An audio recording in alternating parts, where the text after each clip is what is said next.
Welcome in, ladies and gentlemen, to another edition of All Access AM. Happy Wednesday morning. Happy National Signing Day for those who celebrate. I'm Billy Embody. This is the real National Signing Day now. It is the early signing period. There's still the February one, but this is where all the recruitniks really get rolling with National Signing Day, as pretty much, I don't know what the number is exactly, 80% or so, 85, maybe even 90% of prospects will put pen to paper with a college this week, Wednesday through Friday. We've got that to talk about at the end of the show. We're also going to have a couple of guests here in the coming days, weeks, and months, breaking down these recruiting classes, breaking down these transfer portal classes for those of you who might want to learn more about who your fellow ACC schools are bringing in through the high school or transfer portal ranks, and even JUCO. JUCO is still a thing out there. So appreciate Pony Up 214 getting up with us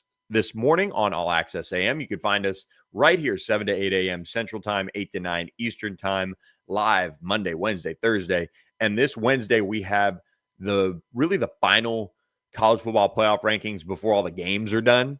Were released Tuesday night. We're going to get into them. Some interesting comments there from Mario Cristobal that I want to get to, as Miami does sit in maybe a spot where they could make it happen, but also a spot where we're going to keep expectations low.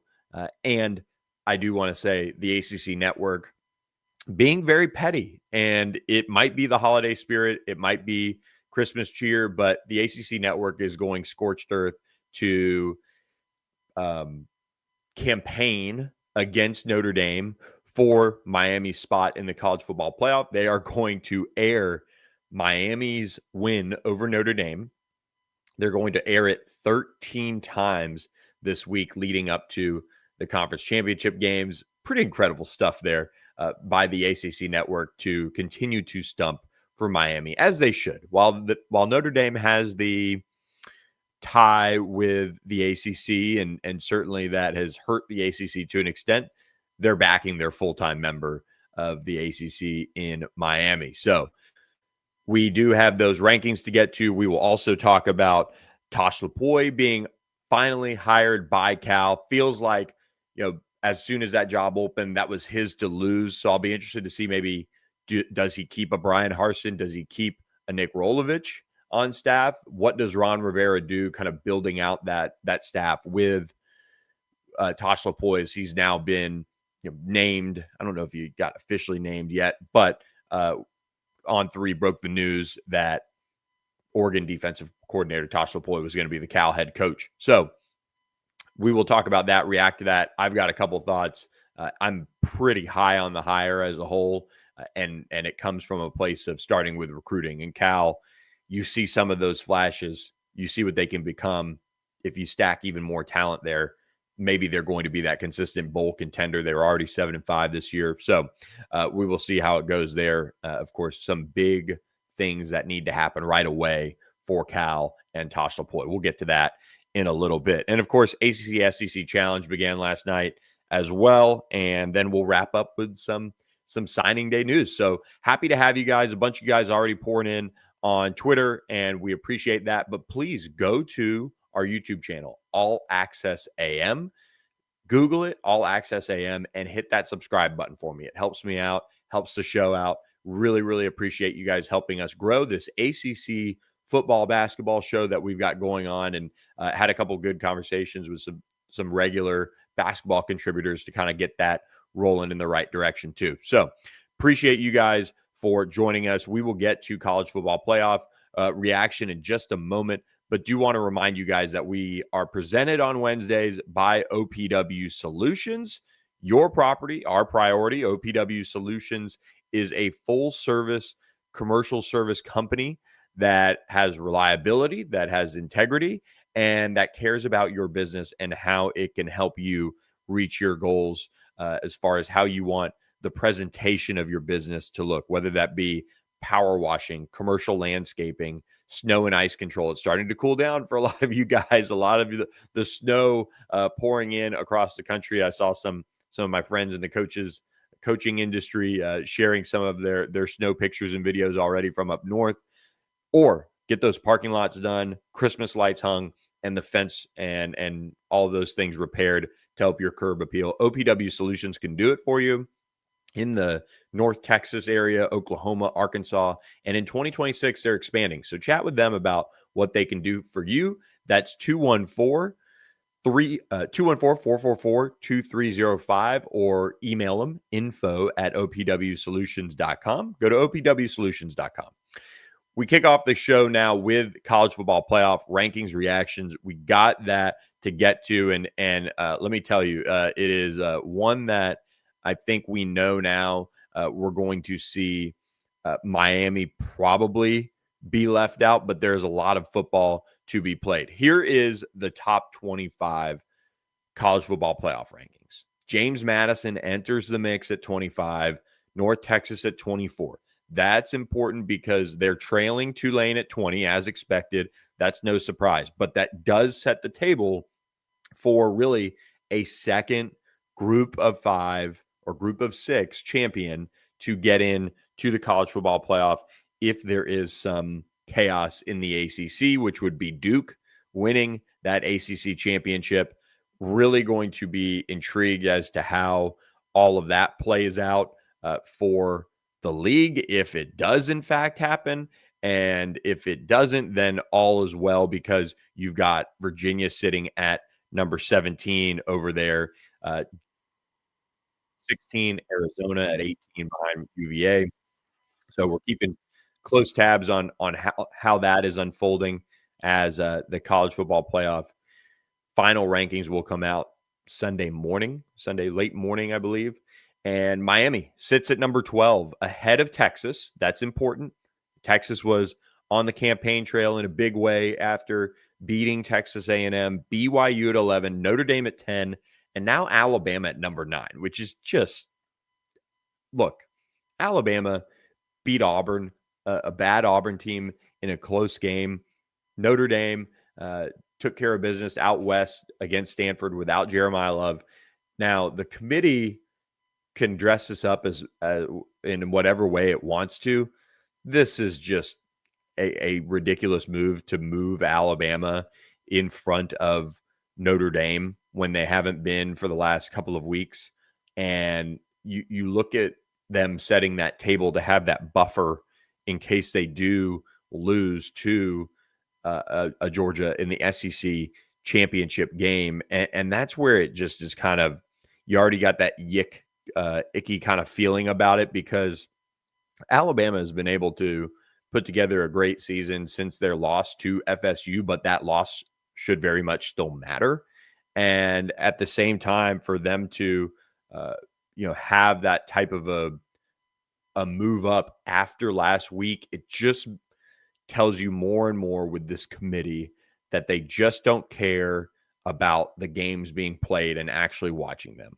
It really sets the table for Alabama to get in no matter what.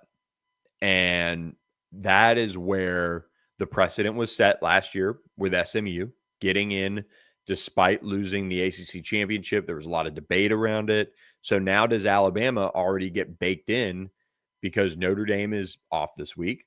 They don't have anyone to play.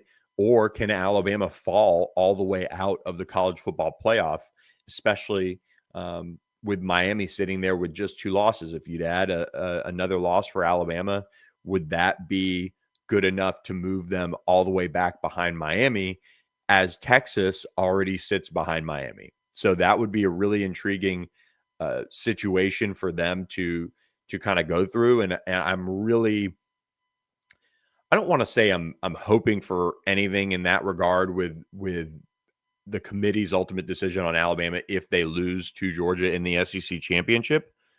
But I think the move up is really what concerns me the most for a team like Miami.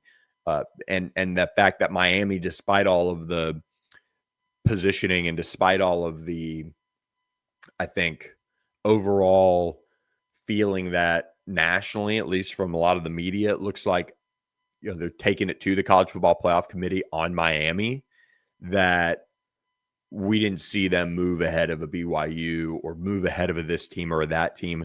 It looks like the committee is really putting that emphasis outside of the ACC, because the ACC ate itself up and didn't help itself with some of its losses, but has put that emphasis on, if you're in your conference championship game, you're in a sense. So that is the hard line to walk here. If 11-1 BYU loses the conference championship, would they still stay ahead of Miami? That would be a huge question as well when you look at the decision the committee would have to make. And that's unfortunate, because of the way the season played out for Miami in the ACC. They didn't get to kind of puff their chest out as much because of that win over Notre Dame, but it's still there, and they're a 2-loss team, and Notre Dame is a 2-loss team. And also, Notre Dame's lost to Texas A&M.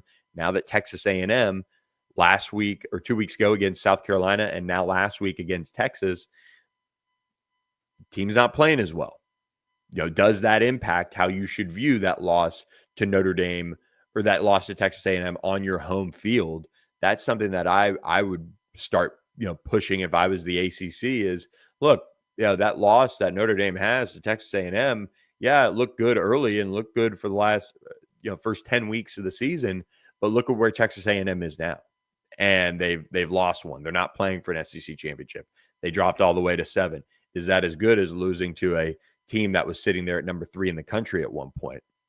That's something where it really, kind of irks you more and more as, Miami was able to go out and dominate Pitt.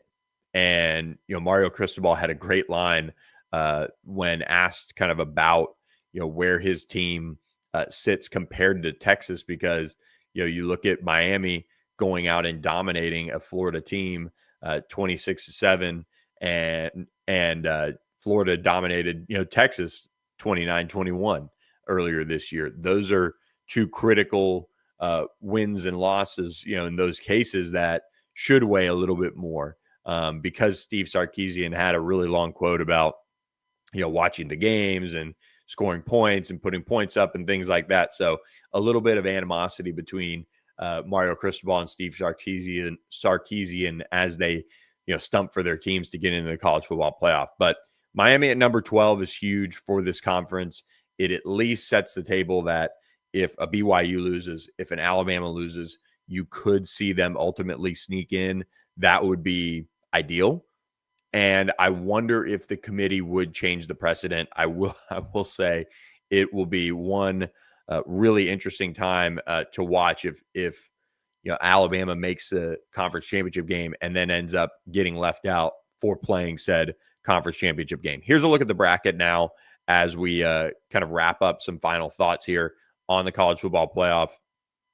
This is going to be the really interesting thing, is obviously at 11 with the ACC champion. Is that the ACC champion, or is that a second group of 5 team? That would be the question now that these college football playoff committee members have to go through and look at and see what is what in terms of how they make this decision, because it does not look good for the ACC right now if Duke were to beat Virginia. And that's something that we're really keeping a close eye on, obviously, this weekend in that 8 p.m. Eastern time on ABC ACC championship game between UVA and Duke. If UVA wins, UVA is going to be the ACC champion. They're going to be into the college football playoff, and that's all that matters. They'll be facing number 6 Ole Miss if things were to stay the same, which, of course, the Rebels are very interesting in their own right. Nationally, that's more interesting than the ACC championship game, no doubt, with everything going down in Oxford with Lane Kiffin and now Pete Golding taking over there. They did get Charlie Weiss Jr. to stay on as OC for the playoff, so that is something that they'll at least have continuity there. But a trip to Oxford awaits the ACC champion if it's UVA. If not, that spot will likely go to Tulane if they win their conference championship game, or it would go to a UNT if they won the ACC championship, or it could go to James Madison in theory, but most likely that would be the AAC champion going to Oxford. The James Madison champion situation would go to Oregon. So a really tough test there for the 12 seed. But the question I have is, does the committee put a team like Duke into the top 25 and have them jump JMU if they win the ACC championship ACC championship game? They'd have a top 25 win over UVA. They will have battled back to get that. They did play a tough schedule. They played another top 25 team in Tulane. Of course, a bowl eligible team in UConn, and then Illinois. Illinois didn't have the season that it wanted to, but didn't necessarily, wow anyone either. They sit at 8-4 overall. So those would be the arguments I would start to be making if I was Manny Diaz in that Duke Blue Devils team, not putting the cart ahead of the horse that you're going to win the football game on Saturday night. But you did face a schedule in out of conference play that was difficult. That was certainly one that, impacted the way everyone views you nationally. And it's a shame for Duke and it's a shame for the ACC because it's been a part of the reason why that team is in this position. Now, do I think Duke would be deserving as an ACC champion? That's a stretch to say, guys. I mean, it really is.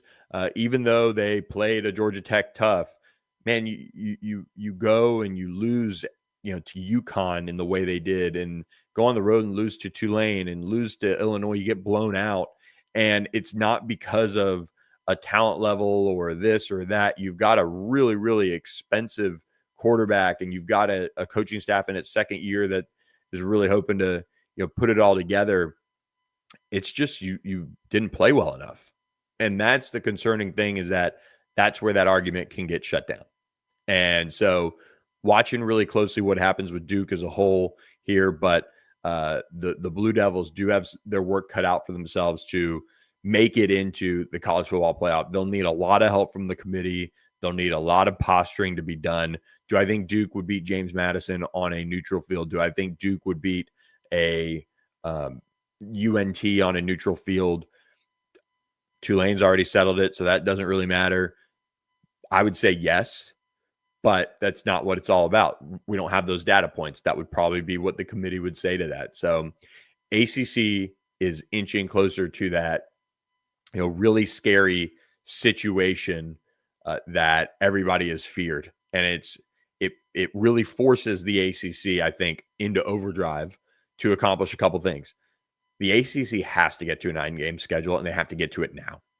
They need a little bit more clarity in their conference championship race. They need some of these teams that maybe, let's just say, I don't want to say shouldn't be there, because Duke earned it the way that they did, and the way that their conference slate played out worked out for them, and it is a conference championship.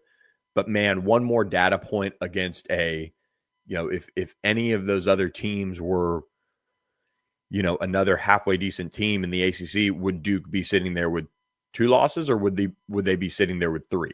They survived Clemson, got a little help, what have you, but those are kind of the questions that the ACC has to answer.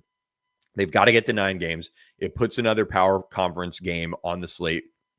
Who knows, for Duke, that could have been Louisville, that could have been SMU, could have been, all sorts of different teams in that scenario that maybe drop them down a peg and maybe give the conference championship a little bit more clarity. Maybe they play Miami, so those things could have been worked out. The ACC has to get to a 9-game schedule, and they've got to do it this off season. They've got to put it into overdrive to get that done.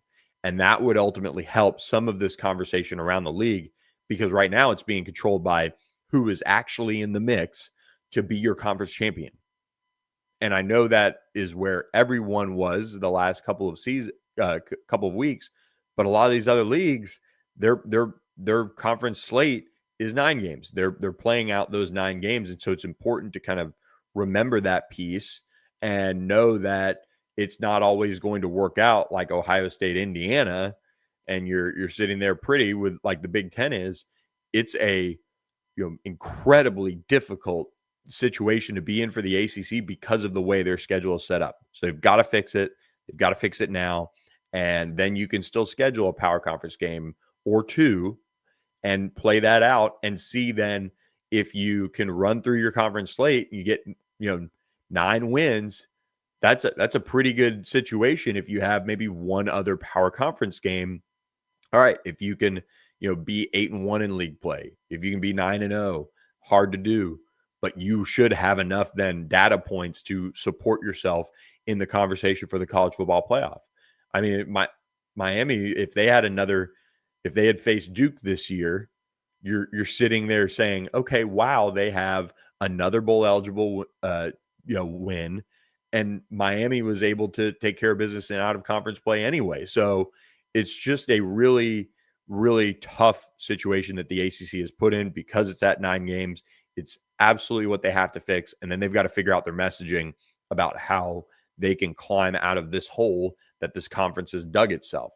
And part of that is you've got to either completely schedule down if you're some of these teams that like a Duke, or shoot, SMU has not held up its end of the bargain either at times in non-conference games. I mean, they've played tough. They've done this, they've done that. But, man, you're talking about a win over TCU last year.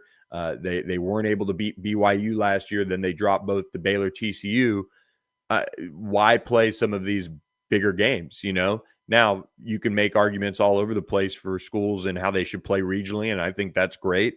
I think SMU should always play a power conference team from the state of Texas or one of the Southwest Conference days. I think that's good for the fans. I think that's good for all of those things. But you've got to secure your track to the college football playoff, because I will say this about the committee this year. They did value teams in power conferences that have one loss. You could say what you want about the Big 12 schedule and what that looks like. Texas Tech, BYU, but Texas Tech didn't play anyone in non-conference play. They did not play anyone. And they're sitting there with one loss on the season, which of course came when they didn't have their quarterback, and credit to them on that. But then you look at BYU. BYU's been able to, schedule a solid, slate. They took care of Stanford. They played another power conference team. So these things have got to be figured out by the ACC to ensure that this league has as much positive data points in their direction as it can. And so that's a conversation at the higher levels, and it's going to take a couple of years to let it play out.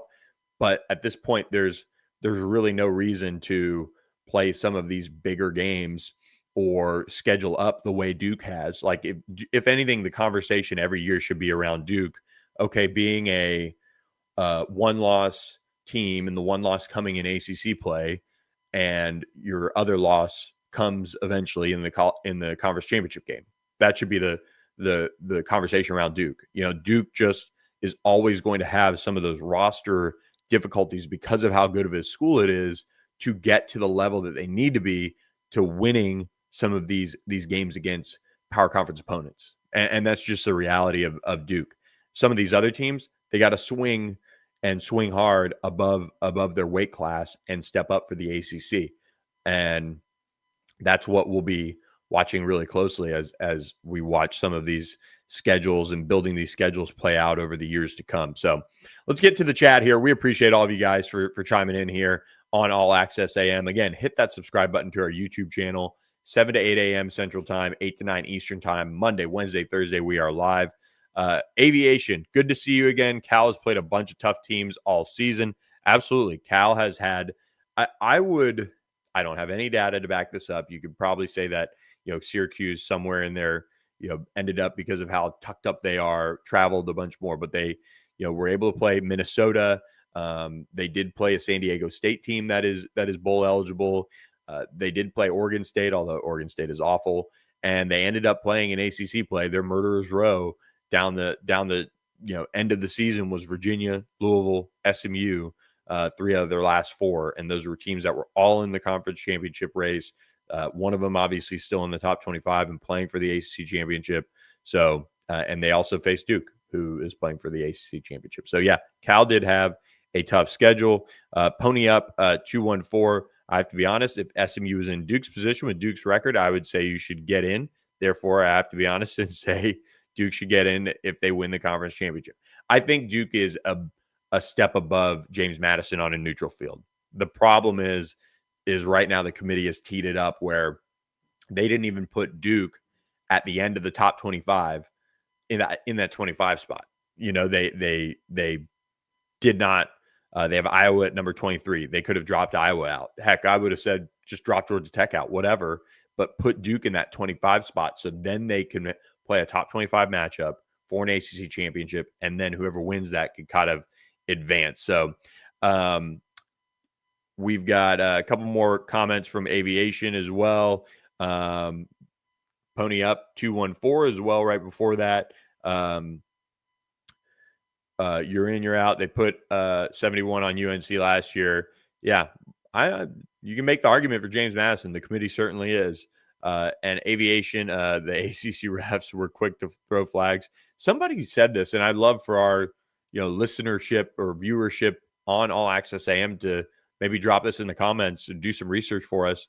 Somebody, I saw it on Twitter, where the ACC throws more flags than most conferences. I don't know if that's backed up, but certainly a something to talk about when you look at the penalized teams in the conferences. Lastly, am I a Bucs fan? I grew up one, and I'm not a huge NFL guy in a sense. I try to get away from it a little bit on Sundays, just because Saturdays and even Fridays and during the week is just dominated by football. So I did grow up a Bucs fan. I am a Bucs fan in a sense, but also married a Cowboys fan. So we're just miserable all the time around here. So, but we appreciate you guys pony up 2-4 and Aviation 1436 in the chat. Again, hit that subscribe button for us on YouTube if you're listening out there. I don't have too much else to say on the college football playoff. I will say this. I do think UVA beats Duke on Saturday in the ACC Championship. So a lot of this will be all for naught. And I will say Miami is not dead. Miami's not dead yet. So not dead yet. So keep an eye and kind of see what happens there to maybe see if the committee and some of the talking points around Miami continue to, get to that, level where they can get in. But I agree. It's going to be a really, really difficult task to see them getting in at this point because of the way the committee has put them in there. So that'll be something to certainly keep an eye on come Sunday, but we'll see. Yeah, exactly. Lose early, win late, and the committee lets you in. It's unbelievable. I mean, we should play an 8-game college football schedule. I don't know. Just ignore non-conference. It's the resume is the resume or the resume is not, because you could just call it an eye test and say, well, who do we think is playing the best at the end of the season and have it be picked if we're going to have a committee. But otherwise, that's just is what it is. So good stuff in there, Aviation. All right, let's move on from the college football playoff reactions. But before we do that, I do want to remind you guys as well about the La La Land Foundation. It is the holiday season. There are numerous ways to get involved with supporting the La La Land Foundation. We've spoken with you guys about it multiple times. It is a tremendous movement that is helping people transition from your youth into adulthood, in particular out of the foster care system. So great way to help better our country, our people, and help people achieve their dreams and goals who are also heavily motivated to do so. These are people looking for that helping hand up to kind of assimilate into the public life and the world that many people were just lucky to grow up in a normal setting. And so you can help financially, you can help with your time, you can help with mentorship, you can come up with all sorts of different ways that you can help the La La Land Foundation, because that's what it's ultimately about, is kindness and just helping people. So this holiday season, go to lalalandfoundation.com and reach out and see if you can help make a difference, whether that be donating your time, donating your money, becoming a corporate partner, and doing internships. There's all sorts of different ways to help the La La Land Foundation continue to be one of the most incredible organizations that is coming onto the scene. It's still relatively new. It's partnered with the La La Land Kind Cafes that you can find across the country and continue to grow. So look up your La La Land Cafe today. Get yourself a great cup of coffee or some of their really, really good the avocado toast and some of their pastries are unbelievable. But you can also support the La La Land Foundation. So once you get introduced to what it's like to walk into a La La Land cafe, maybe you'll feel that extra connection to the foundation and want to help out. So we appreciate all of you guys who have clicked on that link and learned about La La Land Foundation. And it's in the podcast episode description on YouTube or on Spotify, Apple, wherever you listen. You can learn more on how you can assist the La La Land Foundation. So we appreciate them and their support of All Access AM. I do want to say, before we get into Tosh Lupoi, the ACC and kind of a quiet coaching carousel is a good thing and a bad thing in a sense. I do feel like this league could have used maybe a little bit more drama or something. Maybe, Mario Cristobal had gotten on the hot seat a little bit after 2 losses in ACC play, but nonetheless, the league is now in a great spot from a coaching perspective. I think all of the positions are filled across the league, so that's a good spot to be in. But there are going to be assistant coaches changes and all of those things. Syracuse did make a lot of changes on their coaching staff. Fran Brown is now in the market for a new defensive coordinator as Elijah Robinson has been kind of demoted to co-defensive coordinator and defensive line coach. They also fired special teams coordinator Ricky Brunfield, offensive line coach Dale Williams, defensive backs coach Joe Schaefer, and co-defensive coordinator linebackers coach Robert Wright. Again, the Orange finished 3-9, 1-7 in ACC play. A lot of that, really ended up being with, Steve Angeli getting hurt. Really difficult situation there to have that happen. But this is a Syracuse team that I'll be intrigued to see what happens with them in 2026. You get Steve Angeli back. You have a good situation in that regard, but they just blew it up kind of in a sense. So I'm really, really watching to see what Syracuse does from a coaching staff perspective and who they hire and who they get in there and things like that. So Fran Brown, they have certainly been someone or a team that has been talked about a lot and then fell off after the injury with Steve Angeli, but some coaching changes there. Let's get to Cal hiring Oregon defensive coordinator Tosh Lupoi. He came up very quickly. He's a former Cal Bear. He played there, was the defensive line coach from 08 to 11. And you could see the reaction starting to roll in. Deshaun Jackson was pumped up about it. Some other guys were supporting it on social media. And Oregon's defense is stellar, 251.6 yards per game. They held opponents to 14.8 points per game, ranked in the top 10 nationally. And he's a former Nick Saban assistant.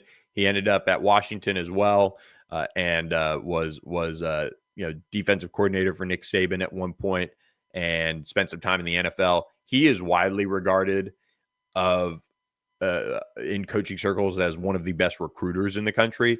I mean, if you really want to go down a rabbit hole, and some of these are probably gone as the internet is kind of eating up some of these message boards and things like that.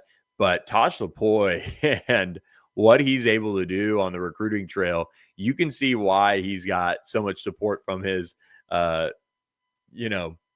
former teammates and things like that. I mean, helped get Najee Harris to Alabama in a really hard fought recruiting battle. I mean, his stat sheet on the recruiting battle side of things is really, really impressive, and just what he was able to do on a lot of those recruiting battles So I can tell you, he is just really, really a just stellar recruiter. And I think that in today's day and age, when you pair somebody like a Ron Rivera at the helm and you pair him with a stellar recruiter, that is really going to help you be in a strong position from a roster building perspective. And job number one for Tosh Lupoi is to get Jaron Kiwa Sagapatelli back in the fold at quarterback, the former 5-star Oregon transfer.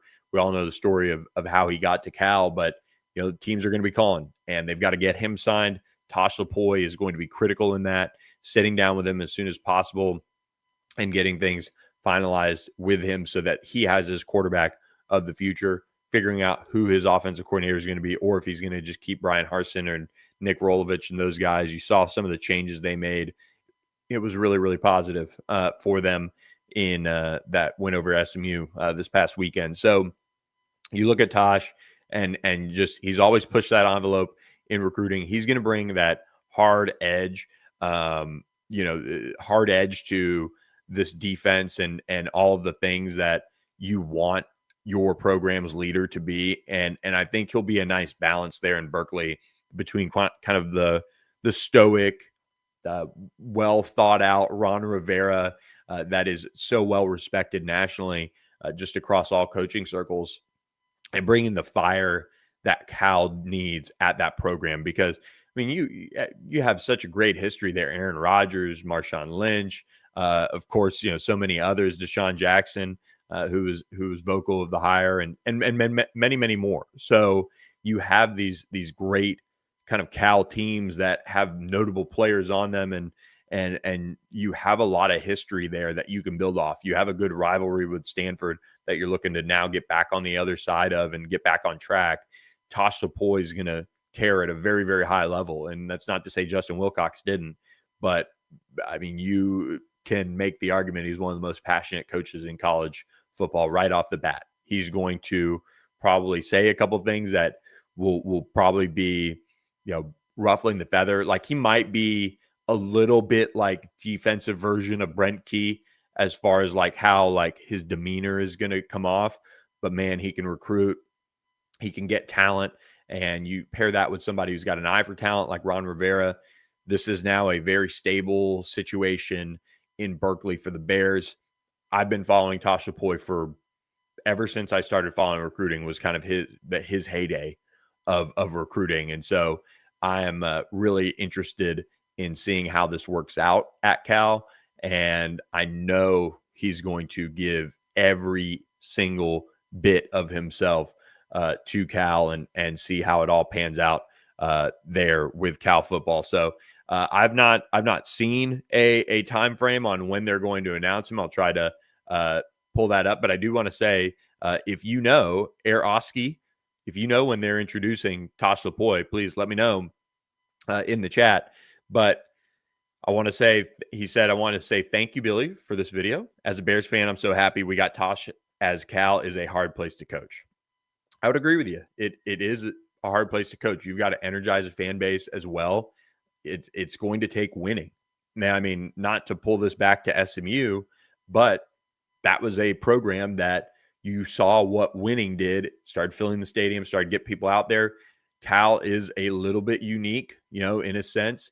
You've got to really pull people out there to get them out to Berkeley. So that's going to be a challenge. But if they're winning ball games and they've got some star power, like JKS has that star power ability to take this to a maybe fun environment if they can get off to a 5-0, 6-0 type of start and really get things rolling. And that'll be really intriguing to watch kind of the fan base support there and how they can galvanize that.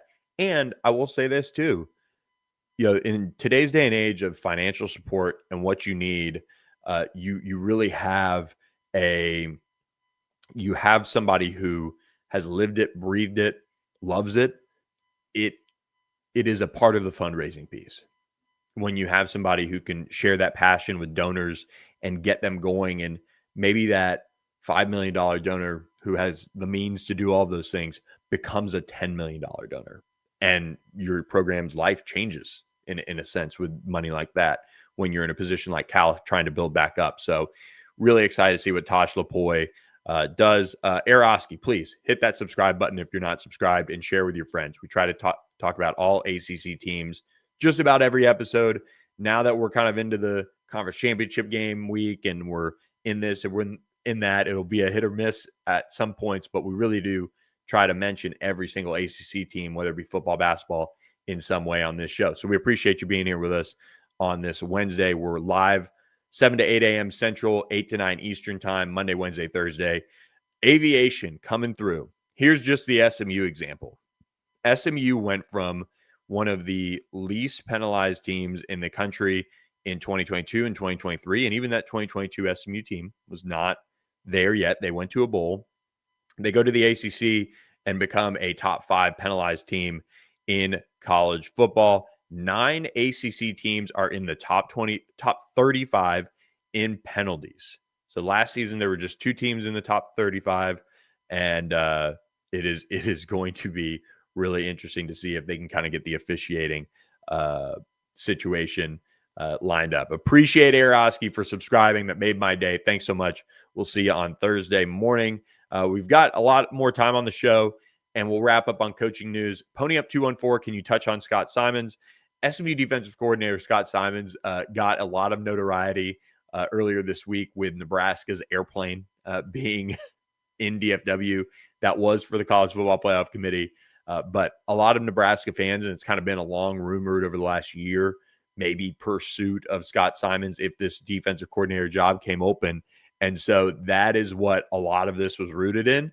We did confirm Scott Simons does not have interest, and Nebraska, we don't know where they're going to go with their defensive coordinator hire. We would imagine there's interest, at least in vetting him and seeing, if this is a situation where it could play out. I know he was a candidate last year for them, but they are not going to get Scott Simons. So that's kind of the long and short of it.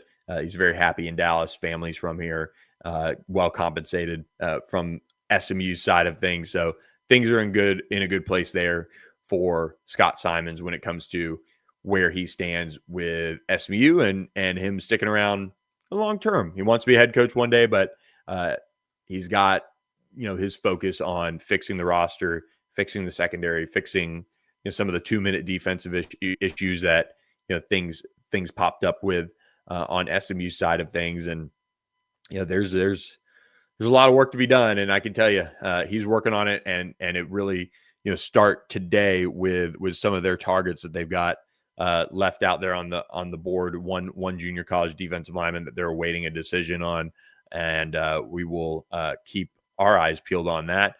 We do appreciate you guys listening. We are going to jump into the ACC SEC Challenge, but before we do that, I want to remind you guys of a great Christmas. And actually, hold on, aviation. You got one more question on Scott. You think Scott will eventually go coach somewhere else? And what do you think that timeline looks like? I'm not sure on timeline. So that's always a tough thing because you never know when something is going to come open that could interest you and get you to jump. That it could be best for your family. It could be a head coaching job. It could be a defensive coordinator job. It could be the NFL.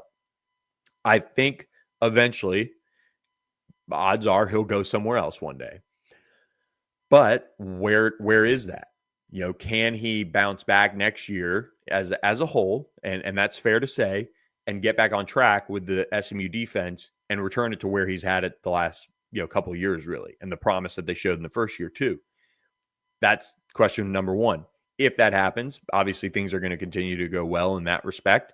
And then you will see maybe some bigger team come after him that allows him to run the defense his way. That's also key. Texas A&M, they wanted him last year, but he said no because you're going under a defensive coach. It's like coaching, as Nick Saban or Kirby Smart's defensive coordinator. You've got to be there for a long, long time before anybody realizes that you're a really good coach. Like it took Kirby Smart years and years to be, Georgia's head coach. He waited that time to get that great opportunity that he earned. And the same thing goes with like a Glenn Schumann at Georgia right now. So those are things to watch. Like even the biggest of big jobs, like if Alabama came calling, he'd probably have to take it. That's just something that he'd probably have to do, right? But you look at a Georgia, he would probably go to a Georgia because that job is so big that if you make that move and you still take your time and spend it there, you're going to be at a very, very high level eventually from a coaching notoriety perspective to then become a head coach. He's got to continue for a couple more years to build top 25 defenses for somebody to go, man, look at what Scott Simon's doing over in Dallas. People are very high on him. He's been a Broyles Award semifinalist and finalist, but there's still just that wheels turning. And then there's the NFL. Do you want to spend your time as this crazy college football world we live in continues and be a coach that has to deal with all the contracts and all the things that the coaching community has to? That's a question a lot of coaches are facing. You can get paid generally more no matter what, even if you drop down to a position coach level in the NFL, and you get more time back too. So those are all things that long-term Scott Simons and many defensive and offensive coordinators are looking at across the country over these years. So good stuff there, guys, and appreciate the questions and the conversation on this Wednesday. It makes me really excited about what we're doing. And I tell you what, it's very exciting when you get an easy answer to, the age-old question. What do you get Uncle Gary? What do you get your grandfather for Christmas? Well, Doyle Glass has that answer for you. 2 of his books, Lions of Medina, Swift Sword, are incredible firsthand accounts of heroics, of valor, of heartbreak too, with some of these Vietnam veterans. And Doyle Glass just paints incredible pictures in both books. These are really, really intense reads of these battle tested situations that these books both take an in-depth look at.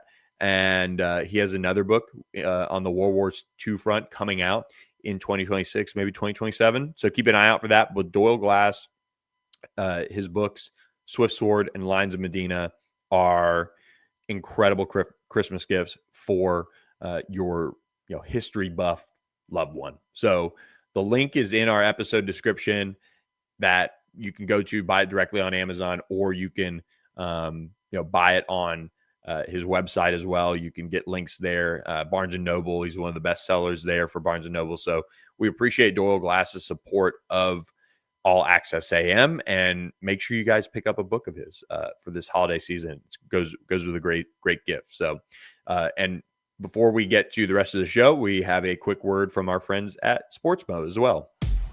Sportsmo lets you make a more direct impact on the game because it lets you, the fans, fund your favorite college football teams in a straightforward way.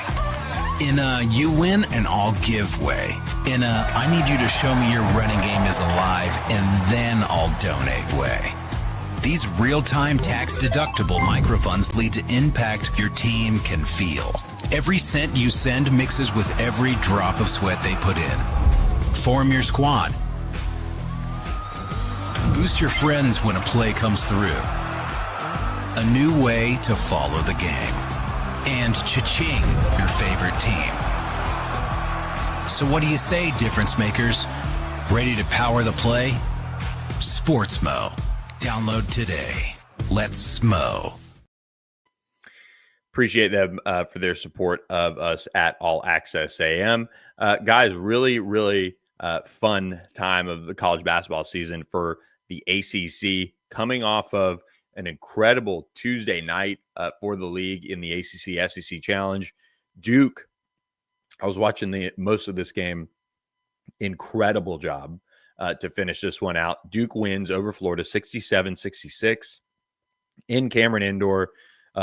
Isaiah Evans hit the go-ahead 3 to get this one. Just really, really hard-fought game. Duke jumped out to a big halftime lead, and then Florida battled back. And defense in the second half for Duke was not necessarily there, but they get the win nonetheless. Top 25 win over Florida.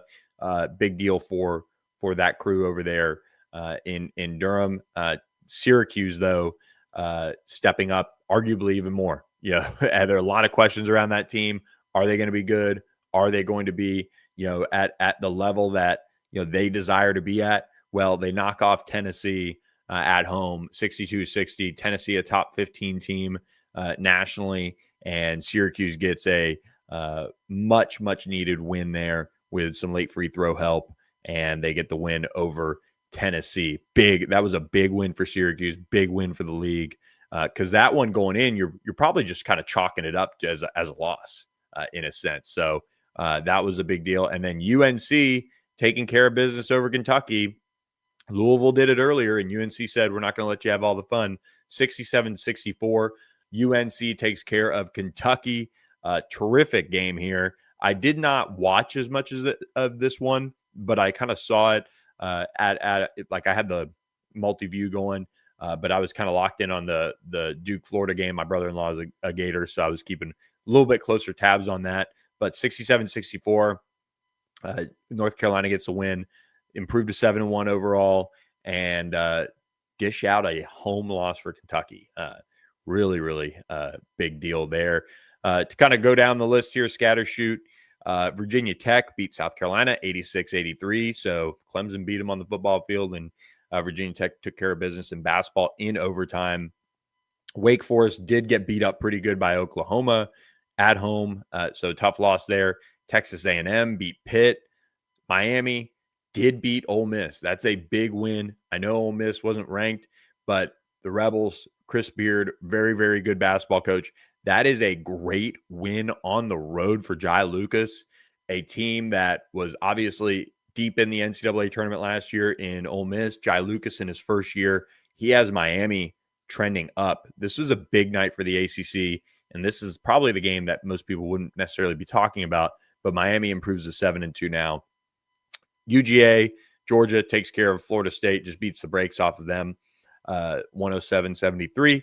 Notre Dame, they're included in this, I guess, 76-71 over Missouri, and Cal beats Utah 79-72 in a non-conference matchup. Then you get this Wednesday slate. Louisville at Arkansas, 6:15 p.m. Central Time on ESPN. Clemson at Alabama, same time on ESPNU. LSU at Boston College on ACC Network at the same time. And then the evening slate, 8:15 games the rest of the way. SMU at Vanderbilt on SEC Network. NC State at number 20 Auburn on ESPN. That'll be a fun one. Will Wade, his first year. Stephen Pearl, his first year. I'm going to be tuned into that one in the multi-view. You guys know I'll be watching SMU take on top 25 Vandy as well. And then Mississippi State at Georgia Tech. Georgia Tech, ACC Network game. You know, opportunity for Georgia Tech to beat a Mississippi State team that generally is pretty down this year. So we'll be keeping close tabs on that. Yeah, SEC ESPN. Man, what they did with Lane Kiffin this weekend was crazy. Crazy behavior from ESPN on College Game Day. Kirk Herbstreit. Just the whole crew.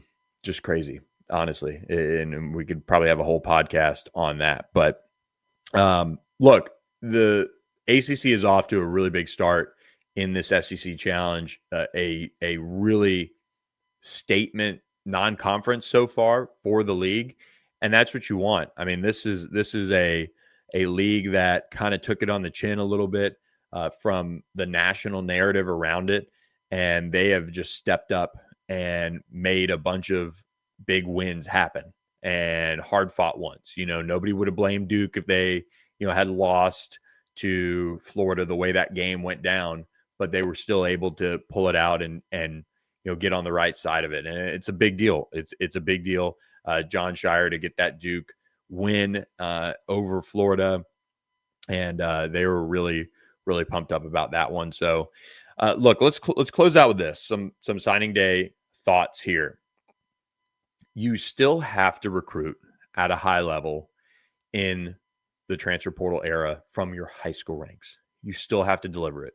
And that is something that is lost. That is something that fans don't necessarily, I don't want to say want to see, but fans also don't understand the mindset of, okay, we'll just fix it in the portal, do this, do that. It is, but it leaves you so much room for volatility. It leaves you a up and down situation most times.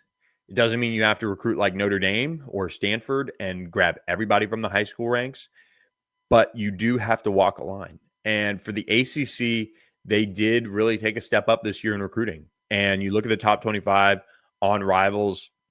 This is a league that is starting to improve. They're starting to get it in the right direction. Obviously, some teams like USC, assembling really, really elite classes. 34 commits for the Trojans, have them at number 1 nationally and going into signing day. But then Miami with a top 10 class. But then here's where it gets interesting. You kind of scroll down, and then you see Florida State up there at number 14. You see North Carolina in there. You see Clemson right ahead of them. Those are all good things. And then you've got SMU hanging out there as well. And Virginia Tech is making a late push for a top 25 class. This is all good for the league. It is really important that this continues to happen, and we see half the league in the top 25. That's where I'd like to see some of these programs take steps up in, because it helps you build more notoriety for your league, for what you're doing as a whole, and it really helps galvanize the fan bases a good bit.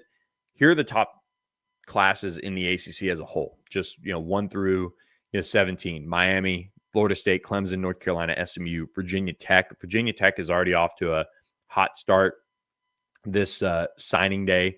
I saw one flip. Granted, it was a James Madison flip, but hey, top 25 team right there, James Madison. But you look at what they've been able to do late here, and it's really impressive what Virginia Tech has done. I really want to have, this is one of my goals this month, is to get James Franklin on, or one of his guys on, to come and talk about, just how impressive of a job that they've done. All of these top recruits in the class are guys that James Franklin, identified, and really has been able to get them late in this cycle. And it's just really impressive to see it all come together for them. I mean, you got to scroll for a minute before you get down to a guy who was committed to Brent Pry. And look, that guy, Xavion Cleveland, could end up being one of the top guys, a 6'4", 185-pound safety. I mean, who knows? It could be Abdul Carter one day. I don't know.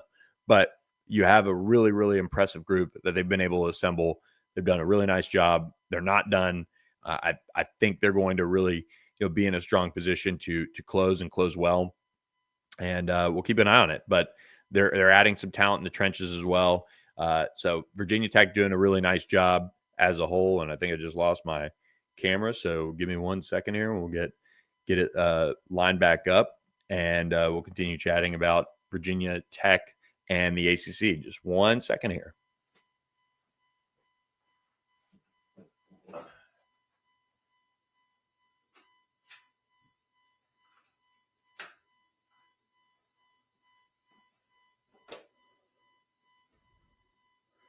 Here we go. We're back for a couple minutes left on ACC. Signing day is here for this league, and you go down the rest of the ACC, and you're going to see some programs that need to continue to elevate things. I mean, I look at a team like NC State down there at the bottom, 15th. That's a program right now without much momentum behind it because of the way their season kind of went, but and questions around Dave Dorian long term. But you really have a program there that is in a good talent area. Like, there's no reason they shouldn't be a top 10 recruiting class in the league. We know Duke, we know UVA. They're hard schools to get into. They're talented students that go there first and foremost, in a sense. But you've got to find a way, if you're an NC State, to really recruit above your weight class a bit and step up and invest in some of these kids from the high school ranks. And I know they have things to fix, so it's difficult to say that, but it starts there. It starts with evaluations and hitting on some of these high school kids that eventually save you money. So that's really important. Finally, lost in this week, and I should have kept this in the coaches thing, but this is the news cycle. Lost in this week was Bill O'Brien returning for the 2026 season. And that is one that, you really look at what they decided to do. And for me, it's a no-brainer. Bill O'Brien should be the coach in 2026 at Boston College. Obviously, he had an impressive first year there, kind of getting to bowl eligible. getting them rolling. But they finished 2-10 overall this year, 1-7 in the league. They got their last win, the first and only win over Syracuse in the last weekend. But you need investment from that school, and they don't have it right now. And they did announce that Bill O'Brien's going to return, but they're also going to invest money. And Blake James, Boston College AD, said that they're going to invest in the full maximum level of rev share. Very important to compete in football to do that. So Blake James has his work cut out for himself to raise that money, to get that in the right situation. They did hire Kenyatta Watson, general manager. I've known of Kenyatta, had exchanges with him here and there through the years. Really, really good recruiter. Somebody who understands the roster management, the player development, all of those things. He's done it all throughout his career. So that is a good first step to get him in there as the GM and get things rolling. That gives them some notoriety with recruits too. So Kenyatta Watson takes over as the general manager. And then last but certainly not least, they're doing a $50 million challenge to match on a one-to-one basis over the next 5 to 7 years of new endowment gifts for athletics, from operational costs to all sorts of different things that they want to do and accomplish. So BC is doubling down. That's a good thing for the league. They've got history. They've got a storied program. They've got to figure it out, and they've got somebody who has the experience to do it. I'm not the biggest Bill O'Brien is that guy, but he has enough experience and talent, and he's from that area. He's got to be able to figure it out with these additional resources. I don't see a Tony Elliott level jump like UVA had, but they have a chance to kind of get this thing on the right track, especially if they get the right quarterback. So with that, guys, hope you guys enjoyed this edition of All Access AM. But before we go, do want to really shout out Pony Up 214 with a super chat here. This is awesome. Thank you. You and Arowski made my day by subscribing in the super chat. Who should SMU's bowl opponent be? Well, that is a great question. I don't know. Let's look at the top 25 in a sense, and we could probably get a little bit of an answer. When you look at SMU and where they could go like a Holiday Bowl or Duke's Mayo Bowl or a Gator Bowl, you're probably looking at some combination of an SEC or Big Ten team. I mean, I could see them playing like a Tennessee. They're not in the top 25, but that could be a team that SMU could face. On threes, bowl projections are certainly there, and SMU is projected to face Arizona in the Holiday Bowl, so that would be a Big 12 opponent. There's also sorts of ways it could go, but if they stay on the East Coast kind of stretch, Gator Bowl, Pop-Tarts, kind of all sorts of those, they could very well be facing an SEC team. So with that, guys, we are wrapping up this edition of All Access AM. Thanks for joining us on this Wednesday. Please hit that subscribe button to our YouTube channel, All Access AM.